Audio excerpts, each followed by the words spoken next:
డ్రాలో ఎంపికైన లబ్ధిదారులకు డబుల్ బెడ్రూమ్ ఇండ్లు కేటాయించాలని మిర్యాలగూడ పట్టణానికి చెందిన డబుల్ బెడ్రూమ్ ఇండ్ల లబ్ధిదారులు కోరారు. తద్వారా పేద ప్రజలకు న్యాయం చేయాలని విజ్ఞప్తి చేశారు.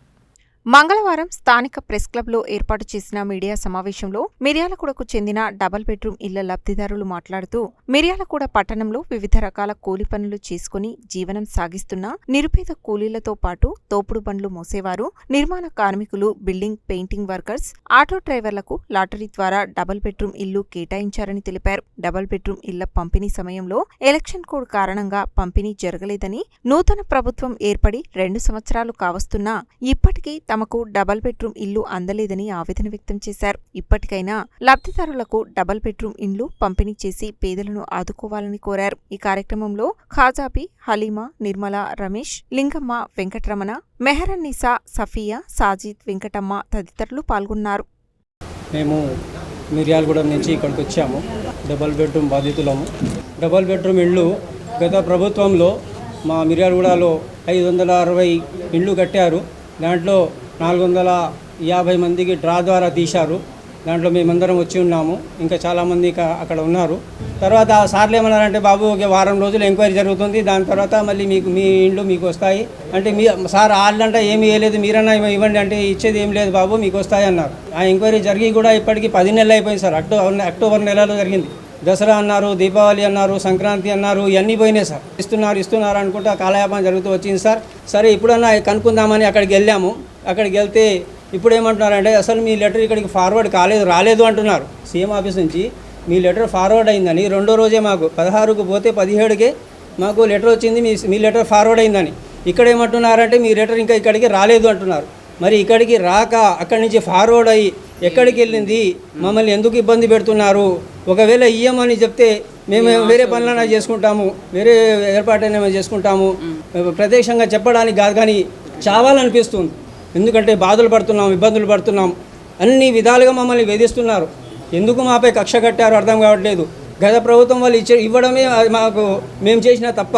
మా డిమాండ్ ఏంటంటే సార్, ప్రతి చోట ఇచ్చుకుంటా పోతున్నారు. సూర్యాపేటలో ఇచ్చారు, పెద్దపల్లిలో ఇచ్చారు, నిజామాబాద్లో ఇచ్చారు, ఆదిలాబాద్లో ఇచ్చారు, ఇక్కడికిక్కడ మా కాన్స్టిట్యున్సీలో మొలకపట్నంలో కూడా ఇచ్చారు.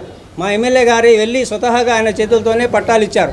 అదే అన్నీ రెడీగా ఉన్నాయి, కానీ మమ్మల్ని ఆపుతున్నారు, ఇబ్బంది పెడుతున్నారు. మరి ఇట్లాంటి మాకు ఇవ్వడానికి గవర్నమెంటే మారాలి అంటే మరి మేమేం చేయాలి? అప్పటిదాకా మా పని ఏంది, మా పరిస్థితి ఏంది?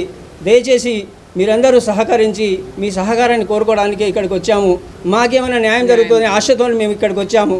దయచేసి మాకు న్యాయం చేయండి. డబుల్ బెడ్రూమ్ ఇల్లు వచ్చిన తర్వాత ఏమన్నారు, మీకు మీ పేరు వచ్చిందమ్మా, మీకు ఇల్లు వచ్చింది, మీ అన్ని ఆధార్ కార్డు, బ్యాంక్ అకౌంట్లో ఇవ్వమన్నారు సార్. ఇచ్చినాము. సార్లు అందరూ వచ్చిరు, ఎంక్వైరీలు చేసిరు, అయిపోయింది, వచ్చింది, కానీ ఇవ్వట్లే సార్. మరి ఎందుకు? ఆ ప్రభుత్వం పోయింది, ఇక రావు అని అంటారా? మరి ప్రతి చోట ఇచ్చిరు, మాకెందుకు ఇవ్వలేదు? మిర్యాలగూడెంలో అట్లా చాలామంది ఉన్నాం మేము.